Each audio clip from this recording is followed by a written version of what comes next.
The question is that the bill be now read a second time. Mr. Saktiandi, Supaat.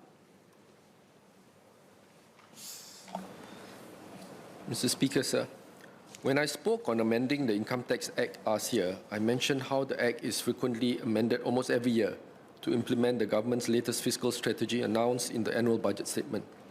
I'm glad this year is no different as we seek to make our tax system fairer, easier to use, and an important lever to boost our economic competitiveness. Just like the last few years, this bill implements the tax changes announced by DPM and Minister for Finance during budget statement in February 2023.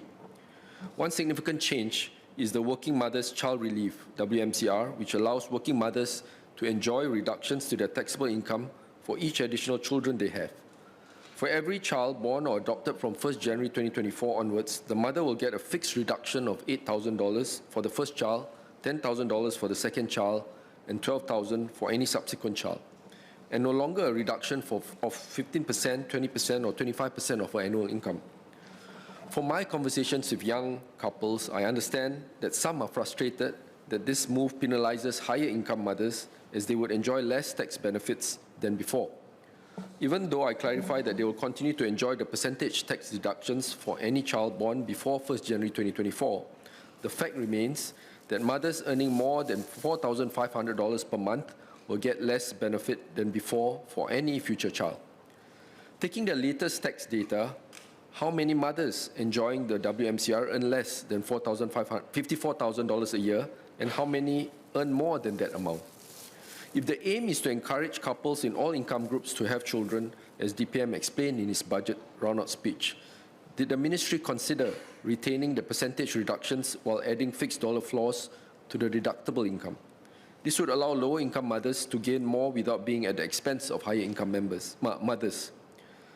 On a related note, I noticed that the bill also removes the deduction allowed to a woman in relation to the levy she or her husband pays for a domestic helper.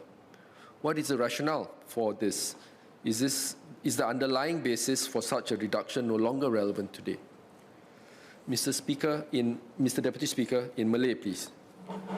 Rang undang-undang ini juga memperkenalkan peruntukan baru bagi IRAS untuk menghendaki orang yang ditetapkan mengumpul, menyimpan dan menyerahkan maklumat pendapatan untuk orang yang bekerja sendiri atau ACP.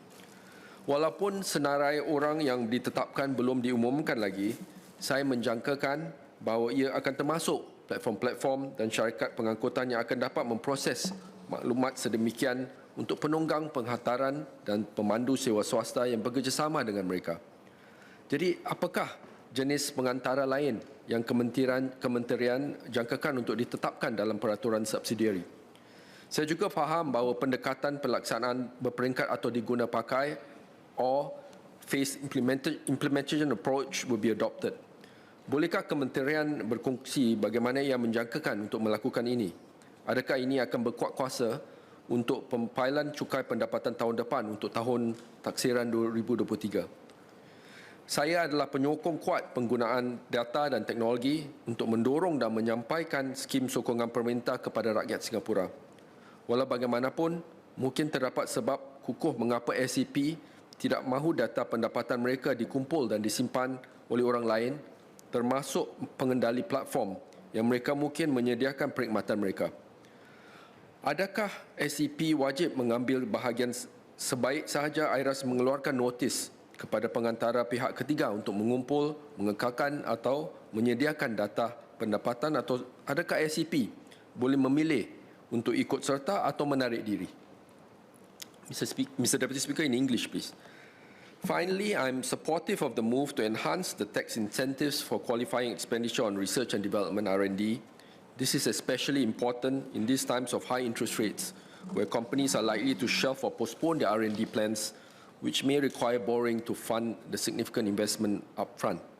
However, could the ministry shed light on how it decided on the 400% that the tax deduction will be raised to?